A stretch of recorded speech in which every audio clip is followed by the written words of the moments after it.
All right, we know most of our kids are back in the classroom this week. Adjusting to a new schedule can be a challenge. Plus, some school districts, as we just mentioned, are banning those cell phones. To learn how students can cope with back-to-school anxiety, I'm joined by child psychologist with Texas Children's Hospital, Dr. Amy Goetz. Thanks for joining me this morning. Thank you for having me. As we've been talking about, this is a huge topic. It's a lot of stress on a lot of families across our area, despite all the cute social media pictures of my first day. But, you know, as the week goes on, they're more tired and it's getting more challenging. So what are some of the main things that you would say causes anxiety in families and in kids this time of year? Yeah, going back to school is a big adjustment.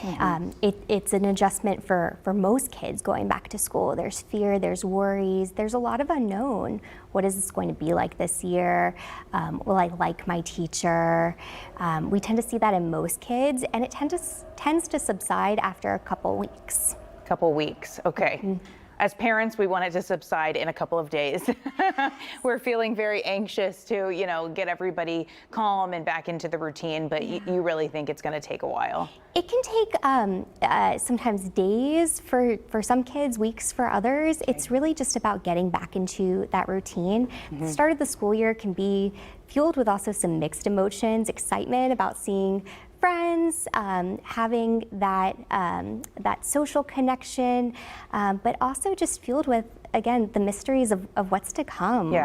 Yeah, they don't have that life experience to know that it gets better. Exactly. So with many students seeing those restrictions in the cell phone policy, as we were talking about before we went to break, do you expect that that's going to cause some kind of anxiety in students in those districts? I think so. Kids who are used to having their cell phones on them, being able to connect with their family or friends, be able to pull out that phone in the middle of the day, they won't be able to have that. They'll have those specific periods of the day that they can use. Those devices. So I imagine that there will be some adjustment and some worries of, wait, I can't have my cell phone on me. I need that phone or I need that lifeline. The worries exist, but you know, like we were just talking about the research shows this could benefit them academically. So how can we cope just to get to that point, to get to the point of like, okay, this is a beneficial thing? Yeah. I think it's really, it's going to be managing that adjustment period for sure. It's going to be kind of learning, all right, I can get through the school day. I don't need to have this device on me. I don't need to connect with somebody immediately. I can go to the office and call my parent if I need to, or seek out the help of an adult if I need to connect with somebody who's not in the school right now. Giving the kids the can-dos, the things that they can do that are within their control. Exactly. You can make it through the school day without your phone on you. You can do this. Yes. Exactly. Is a little bit of that, you know, the problems that us parents have put on them, you know, like, here, you have this phone and you're to call me if anything happens. I mean, has that language maybe instilled this fear in them that they needed it to contact us? Yeah, I think that's a really good point. It kind of sends the message, I must have this on me. I need this. I can't make it through the school day without it. So I think that there is a little bit of that kind of unconscious or kind of implicit message of, yes, I'm tied to this. I need it on me. Yeah. When can we, you know, what about parents' anxiety is maybe transferring to the child during this time of returning to school? Yeah. Parents certainly can model a lot of that anxiety. If a child is seeing their parent getting nervous or apprehensive about the start of the school year, they themselves will be, especially for kids who are maybe going to school for the first time or have had a hard time in previous school years. Kids can certainly see that and pick up on it and feel it themselves. Can I do this? Will this be an okay school year? Is it going to be just like last year? Yeah, I know as moms, we place a lot of guilt on ourselves that this must be something I'm doing. If you're having these, you know, episodes or panic attacks or tantrums and meltdowns, you know, depending on the age of the child. And so we feel that it's us a lot of times, but at what point do we have to say, maybe this is a problem that my child has and I need to seek more help?